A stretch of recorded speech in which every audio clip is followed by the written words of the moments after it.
Hoxe imos falar da participación formal das familias nos centros escolares. Non é da que temos por ser a nai ou pai dun alumno ou alumno concretos, senón a que exercemos colectivamente por pertencer a un sector específico da comunidade educativa. Os centros escolares públicos gobernanse a través de dos tipos de órganos. Un órgano unipersoal, que é a dirección do centro, e outros dous que son colexiados, o claustro do profesorado e o consello escolar. Cada un destes órganos ten unha función, aínda que non son compartimentos estancos. Para entendernos, a dirección ocúpase do día a día, o claustro dos aspectos académicos e o consello escolar é o órgano que aproba, controla e modifica o marco regulador do propio centro. É o lugar onde se renden contas, onde se aproba o proxecto pedagóxico, o plan de convivencia, a programación xeral anual, as normas de réxime interno, etc. O sea, é o lugar onde se decide. E aí estamos nós, as familias, representadas de dúas maneiras. Ou ben por elección directa, porque hai un número de conselleiros e conselleiras que escollemos directamente as nais e pais nunhas eleccións nas que todas podemos e debemos participar, ou ben por representación da AMPA do centro, que nomea a unha das persoas que formarán parte do Consello Escolar pola quenda das familias. Onde se regulan os consellos escolares? Pois teñen unha normativa ampla que imos ir esmiuzando con calma. Fálase deles na Constitución, no artigo 27.7, é aquí onde se indica que as diferentes partes da comunidade educativa, profesorado, familias e alumnado, intervimos na xestión dos centros. Fálase na Lei de Educación, onde xa se dan máis datos e se indica que esta intervención constitucional materializarase nos consellos escolares de centro, de xeito obrigatorio, porque non pode haber centros públicos sen consello escolar, e promovendo a participación do alumnado e a participación equilibrada de mulleres e homes.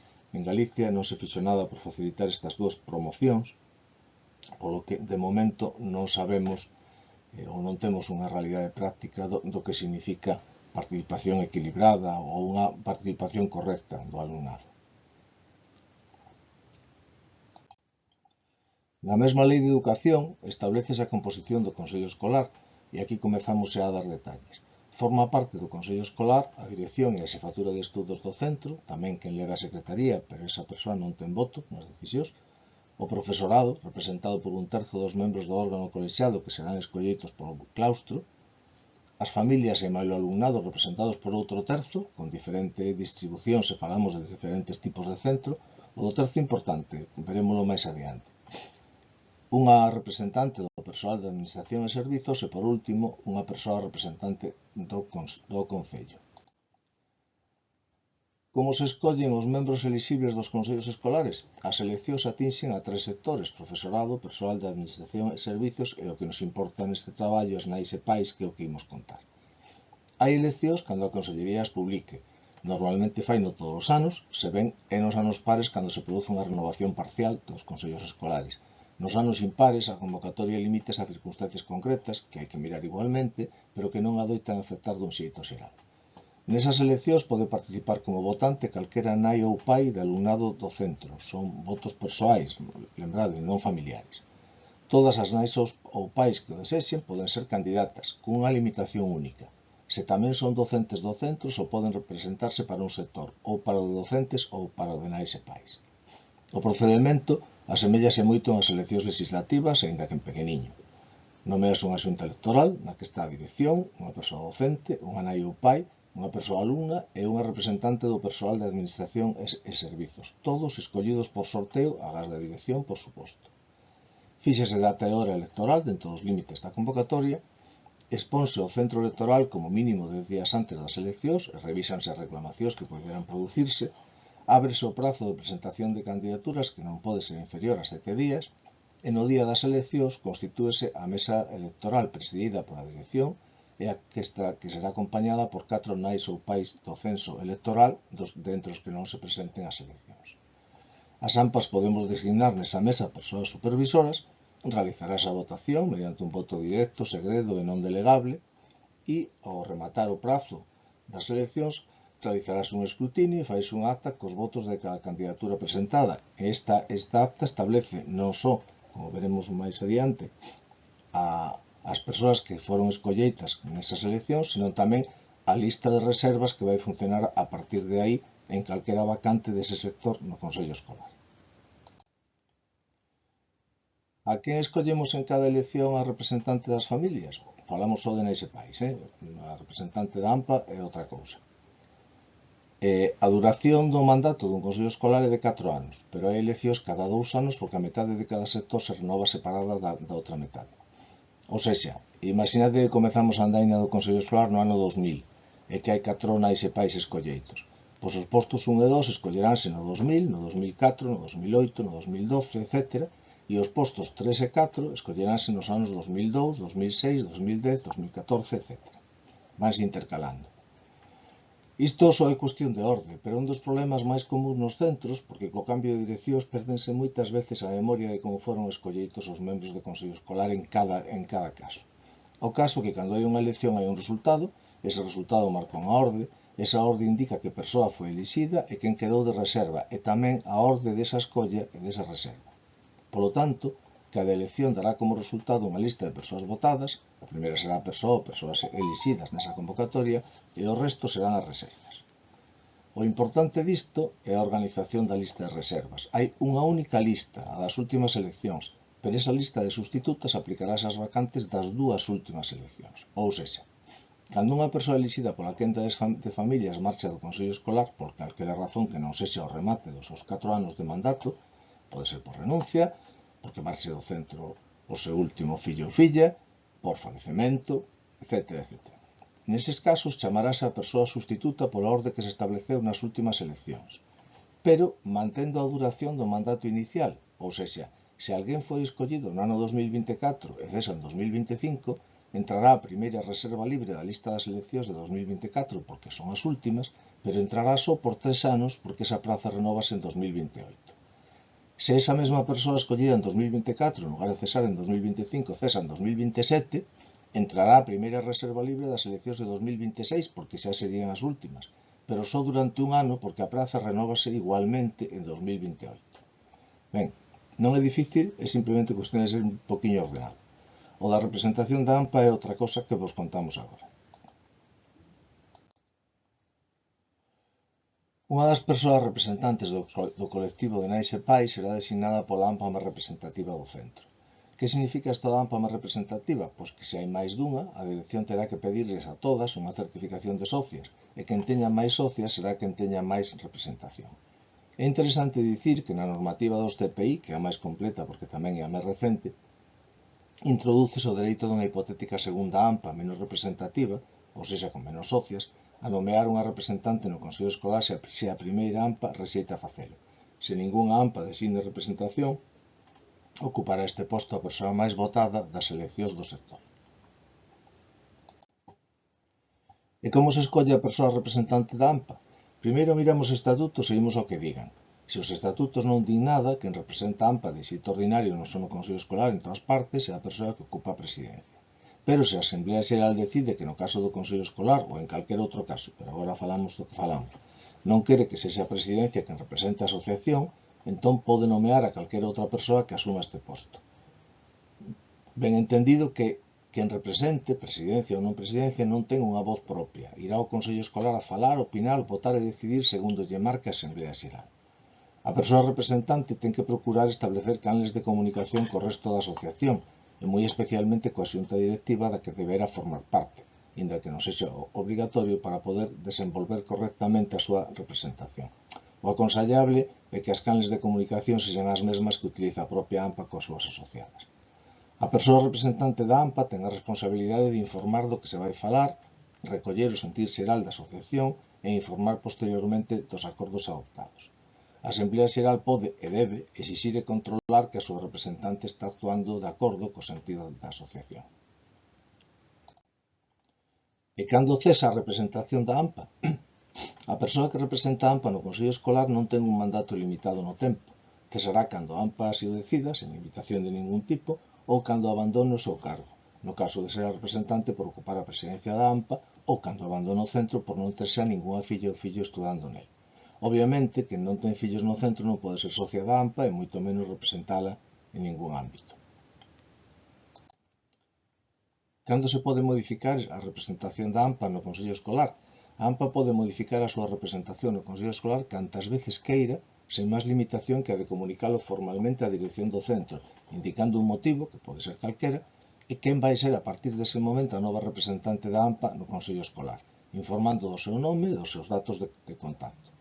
Non debe confundirse isto coa obriga que ten a dirección do centro de preguntarlle á AMPA quen vai ser a persoa que represente no Consello Escolar, cousa que debe facer cada vez que haxe eleccións antes de constituirse o novo Consello. Esta é unha comunicación formal que ten por obxecto asegurar a efectiva representación da AMPA e que debe ser contestada tamén formalmente, pero non fixa ningún prazo nin establece ningunha limitación de cambio. Ou sexa, podemos cambiar cantas veces que iramos. Iso sí, cada vez que cambiemos facémolo para nomear alguén que vai representar a AMPA con dereito cheo de aí en adiante. O que non podemos é nomear sustitutas para unha reunión concreta. E cando cesan en xeral os membros do Consello Escolar? Pois depende. Os membros electos cesan cando renuncien, cando marchen do centro ou cando remate o período para o que foron elixidos. Os membros designados cesan cando remate o período para o que se designaron, cando o órgano que os designou revogue a súa designación ou cando marchen do centro. Os membros natos, os que o son por razón do seu cargo, cesan cando cesen no cargo que ocupen.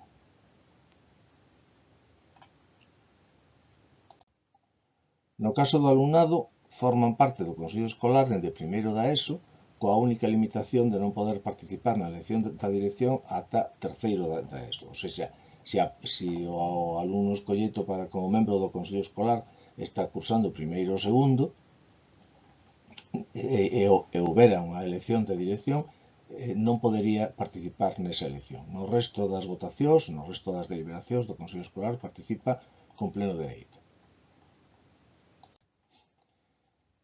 Seguimos falando da Lei de Educación e aí díxenos que as decisións que se adopten nos consellos escolares deberán ser preferiblemente consensuadas. Isto semella unha palabra oca, un brinde ao sol, pero polo contrario pon diante unha das grandes eivas sistemáticas dos órganos colexiados, que é a colaboración na toma de decisións. A intención de gañar nas votacións é un erro moi repetido, é realmente un lastre cando realmente o importante é acordar en conxunto que ali se decida, e acordar e que lembralo é ceder un pouquiño por parte de todas.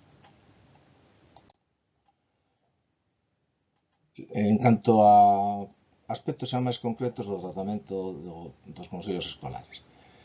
A Lei de Réxime Xurídico é a organización xurídica básica na que se ascribe un órgano colexiado. Os consellos escolares son moitas cousas, son órganos de participación democrática, son órganos de xestión, de debate e decisión, pero que non son de ningún xeito un órgano que pode facer o que queira e como queira, que é algo que estamos moi afeitos a ver. Polo feito de ser un órgano interno, ás veces tomamos decisións un pouco caseiras, non? Pero hai normas que rexen o seu funcionamento e é responsabilidade de todas traballar polo seu cumprimento. Cando, por exemplo, non se envía a convocatoria no prazo mínimo exixible ou esa convocatoria non leva a documentación necesaria para tomar as decisións, a persoa responsable de telo feito mal é a dirección do centro ou a secretaría, que é quen ocupa a presidencia do Consello Escolar, a dirección. Pero tamén é responsabilidade de todas as persoas conselleiras reclamar o cumprimento normalizado deses prazos e obrigas. Participar nun Consello Escolar é aceptar e demandar as normas que o regulen, e imos falar delas. A primeira é que o propio Consello Escolar poderá fixar as súas normas de funcionamento, ou sexa, poderá aprobar un regulamento interno onde indique cando se reunirá, con que periodicidade, en que lugar, como se vai remitir a documentación e todo o que se vos ocorra. Pero todo isto ten que o facer dentro dos límites da normativa, ou sexa, como hai que convocar por medios electrónicos, o regulamento pode dicir que, además do mail, a convocatoria enviarase tamén por WhatsApp, por exemplo. Ben, iso é ampliar dereitos. As regulacións internas non poden minorar os dereitos que xa temos, só poden organizalos ou, se é posible, incrementalos. A Secretaría do Consello Escolar é a persoa que ocupa a Secretaría do Centro e, polo tanto, a do Consello Escolar quen ten que ocuparse da legalidade formal e material do órgano, e será tamén quen teña que ocuparse de que se seguen os procedementos legais e de que se respetan os acordos adoptados. A Secretaría, isto é importante, é tamén quen ten que certificar o que ali se acorde, ou sexa, se necesitades, pola razón que sexa, acreditar algo acordado nun Consello Escolar, solicitade da Secretaría que o certifique. En canto ás convocatorias e sesións, é unha das cuestións que causan máis discrepancias no día a día dos consellos escolares. As reunións dun consello escolar, que deberán ser como mínimo unha vez ao trimestre, pero tamén sempre que queira a dirección do centro ou sempre que o soliciten un tercio dos membros, deben ser convocadas por medios electrónicos, xunto ca orde do día e a documentación necesaria para poder votar calquera dos puntos convocados con coñecemento do que se está facendo. Ou sexa, se ides votar a PSA, tedes que ter a PSA previamente no voso poder con tempo abondo, o da convocatoria, como mínimo, para poder lela e valorala. Non vale o de tedela no centro, non? Poderán ser presenciais ou a distancia. O das reunións a distancia, que pode ser moi cómodo en algúns momentos, está sendo utilizado dende a pandemia dun xeito desproporcionado por parte de algúns centros escolares. É importante que se regule internamente ese tipo de convocatorias para que se convertan na excepción e non na regla, ou cando menos se normaliza a opción de asistir de calquera dos dous xeitos, presencial ou en liña. Igualmente é importante demandar que a participación sexa efectiva, que as cámaras estén abertas, que se poida comprobar non só o quórum de asistencia necesario, senón tamén a atención e a permanencia necesaria, e que a tecnoloxía non se utilice como un xeito de estamos pero non estamos, que é algo que ven pasando cada vez máis a miúdo. Convocarase cunha semana mínimo de antelación en convocatorias ordinarias, 2 días en extraordinarias e sen límite cando sexa algo urxente. Pero atención, a urxencia hai que demostrala. Non abonda con que a dirección diga que é urxente. Ten que selo porque ocorrese algo que impedir a tramitación ordinaria. Non é urxente convocar no último momento algo que se podía ter convocado a tempo. Tampouco é extraordinario convocar para acordar algo que podía ter sido tratado nunha reunión ordinaria. Hai que demandar que o uso deses prazos responda a necesidades reais, porque a limitación do prazo de convocatoria limita tamén o tempo para estudar os temas, e sobre todo, no caso dos representantes das AMPAs, o tempo que necesitan para recoller a opinión das socias e poder expoñela no Consello Escolar. Teñen que estar en primeira convocatoria a Presidencia e a Secretaría e o 50% dos membros. Se non hai tanta xente, hai que deixalo para o día seguinte, daquela abondaría cun terzo dos membros. Se o día seguinte non hai ese terzo, hai que desbotar esa convocatoria e comezar de novo. Só se pode votar e acordar sobre o que está na orde do día, como en calquera asamblea das nosas. Se non te convocaron para que votases algo en concreto, logo non poden pedirche que o fagas. Poderase falar na parte final do Consello de calquera tema que veña a conto, pero non se pode acordar nada ata que non sexa convocado o Consello con esa intención. É posible, aínda así, se todos os membros do Consello Escolar están presentes, solicitar que se incorpore outro punto á orde do día e votalo consecuentemente. Se a maioría así o decidira. A nosa recomendación é votar en contra desa posibilidade se se dera, porque a representante da AMPA ten que poder consultar coas socias a postura que debe defender. É obvio que en todo isto hai matices. Se o aumento da convocatoria obedece a que alguén presentou unha solicitude no último momento de algo meramente de trámite, pois é un caso claro no que dices, bueno, vale, ampliamos a orde do día, se é posible, todo o mundo está presente. O problema está en intentar meter na orde do día temas realmente importantes que poden e deben ser obxecto dun debate previo.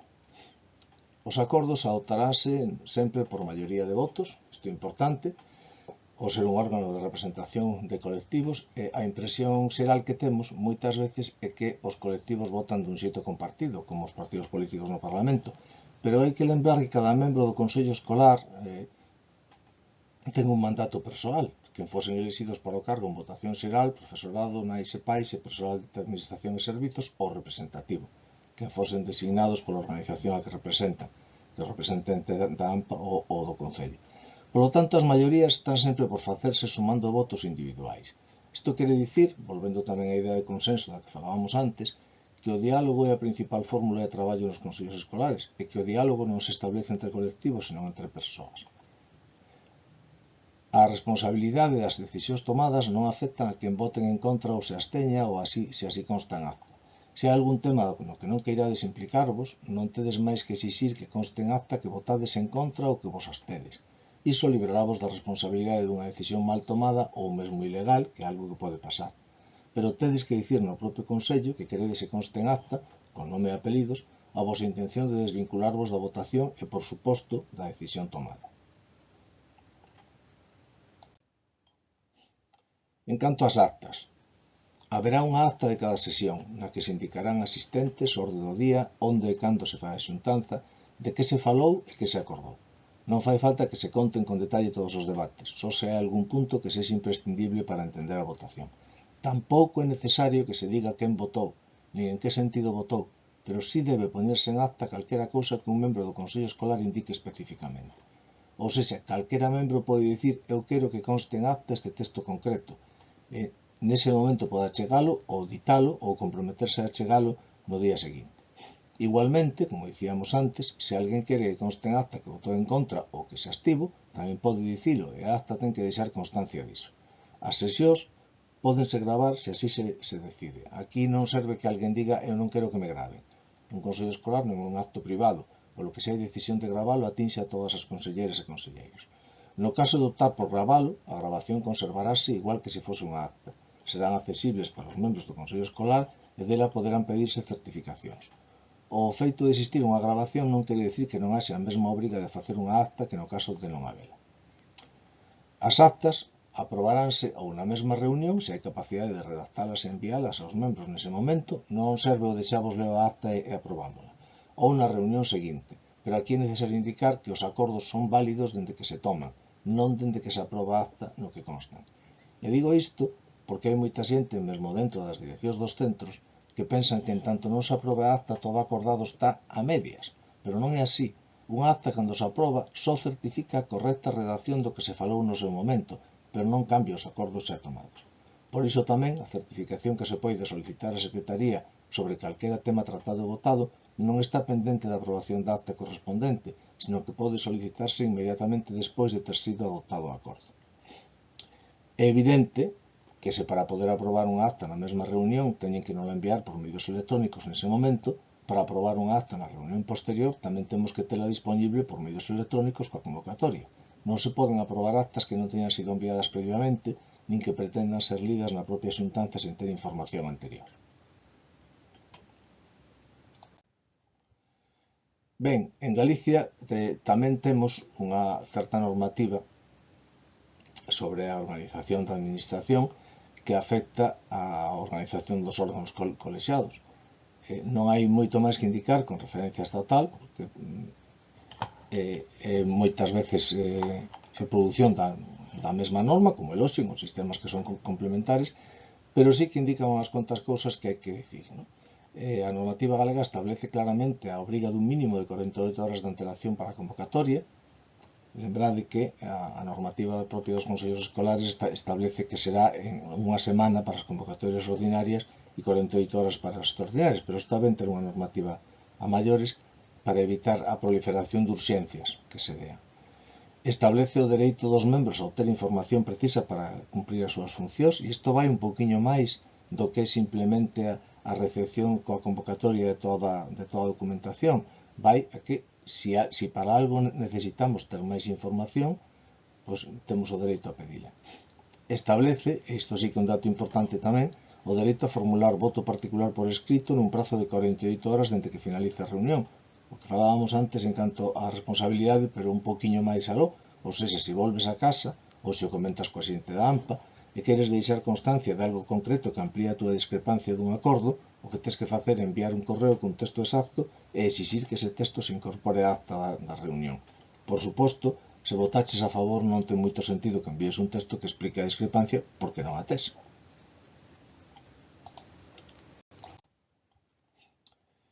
Ben, falar das singularidades de cada etapa educativa sería falar moito. Así que imos falar só da diferente participación que temos nos consellos escolares en cada etapa e deixamos o resto das diferencias para a lectura da documentación que está acompañando este traballo. En primaria, o número de nais e pais participantes nun consello escolar, aquí non hai alumnado, dependerá do número de unidades do centro. Haberá unha persoa se o centro ten unha ou dúas unidades, 2 se ten entre 3 e 5, 3 se ten 6 ou 7 e 5 se ten máis de 8. En calquera caso, unha delas nomeará a AMPA agás de que só haxa unha representante das nais e pais. Neste caso, esa representación elixirase e a AMPA non a terá.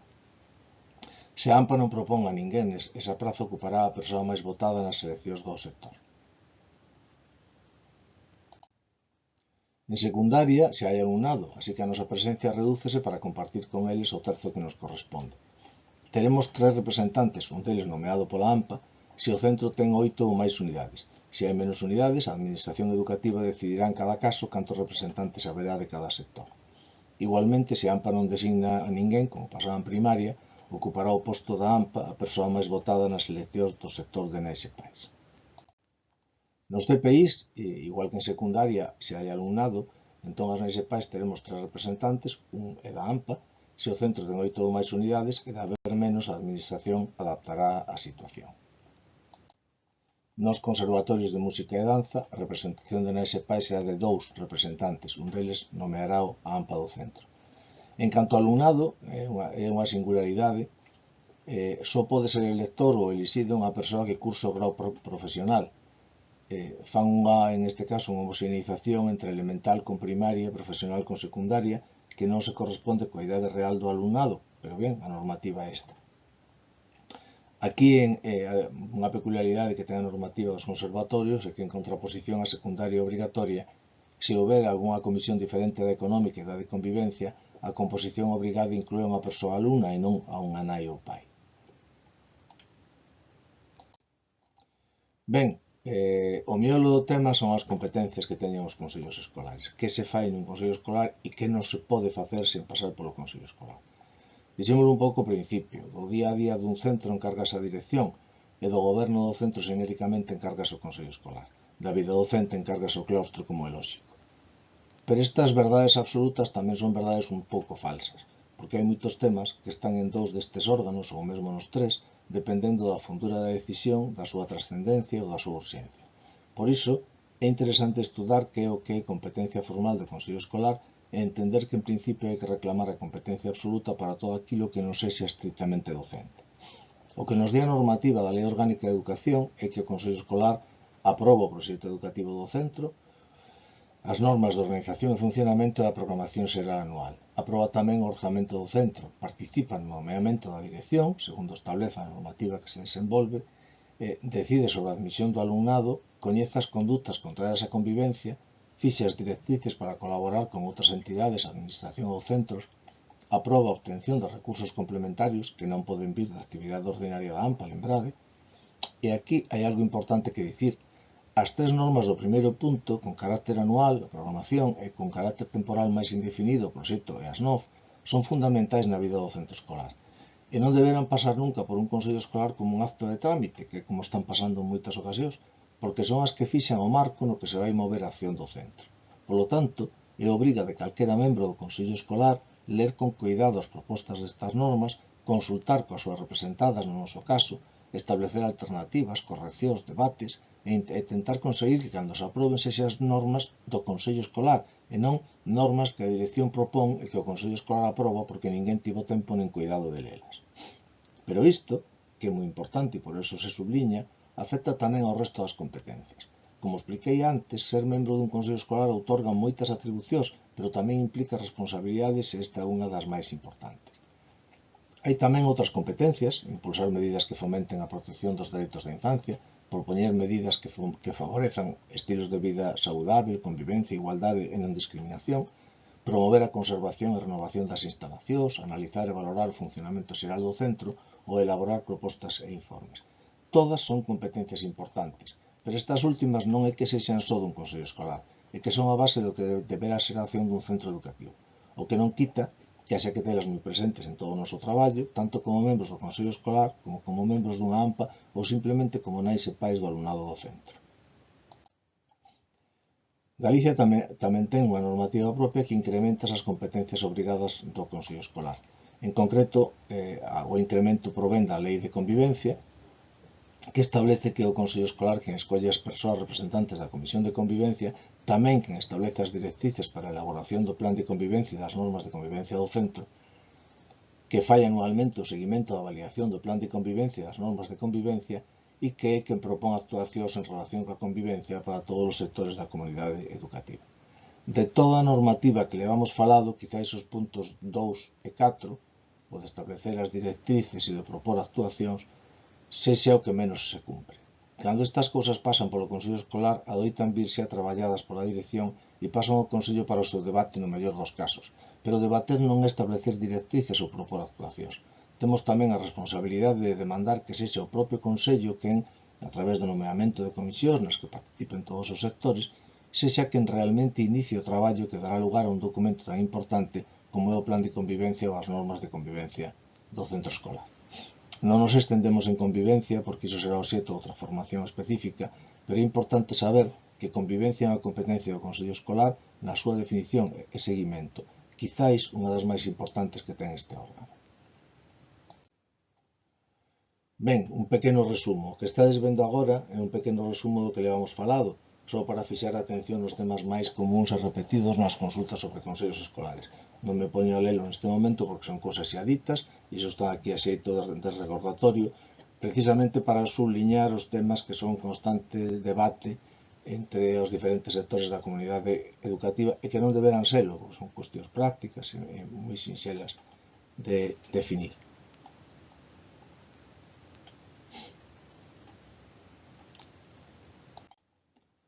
Un tema realmente importante é o da confidencialidade.